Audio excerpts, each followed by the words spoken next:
It is a done deal, a six-player trade between the New York Knicks and Dallas Mavericks that lands Tyson Chandler back in Big D. I'm Jim Basquill with the latest ESPN headlines. The Knicks also sending Raymond Felton to Dallas, and they get a pair of starters from Dallas a year ago, and point guard Jose Calderon and Samuel Dalembert among the four players heading to the Big Apple. We are joined on the phone by Ian Begley, who covers the New York Knicks for ESPNNewYork.com. And Ian, what was the motivation from New York's perspective? Well, the Knicks had an opportunity to upgrade at the point guard position, and that's exactly what they did. I mean, getting rid of Raymond Felton, who struggled for much of last season, and bringing in a Jose Calderon, one of the strongest shooting point guards in the NBA, was certainly a step in the right direction for the Knicks in the backcourt. Many see Calderon as a great fit for Phil Jackson's triangle offense, so that was New York's primary motivation here.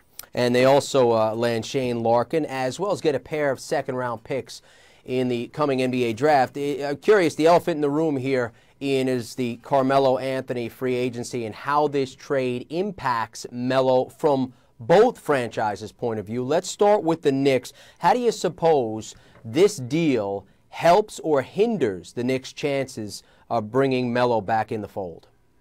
Well, here's the way I view it, Jim. You know, one of Carmelo's motivations with free agency, he's really looking to put himself in a position to compete year in and year out starting next season. Now, if I'm looking at this trade, I'm thinking that the Knicks, on its surface, got better in this deal because of the upgraded point guard. So if Carmelo views it the same way, maybe he sees the Knicks as having a chance to be competitive in the East next season and then upgrading that roster in the summer of 2015. So I think this deal can be interpreted as helping Carmelo think about re-signing with New York. All right, from the Mavs' perspective, he has played with Tyson Chandler, so he's familiar playing with Tyson Chandler. They, of course, have Dirk Nowitzki, who's a free agent, expected to head back to Dallas as well. Melo will visit Dallas, Houston, and Chicago, as far as we know right now. Chris Broussard reporting that. How do you suppose this helps the Mavs land that big fish in Carmelo Anthony?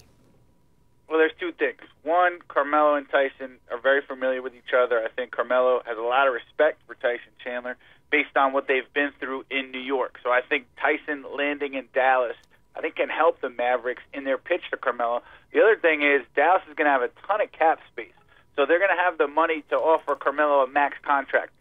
Is New York going to offer Carmelo that same max deal where they could offer him $30 million more? We're not sure if Phil's committed to giving Carmelo max money. Dallas will have the means to do so. So I think this also helps Dallas in the recruitment of Carmelo. Yeah, Phil Jackson hasn't exactly been begging Carmelo to come back, that's for sure.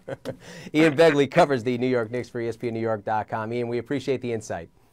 Anytime, Jim. Thanks. Again, the Knicks, in addition to the players, land the 34th and 51st picks in Thursday's NBA draft. You can read more about this story right here on ESPN.com. With the latest ESPN headlines, I'm Jim Basquill.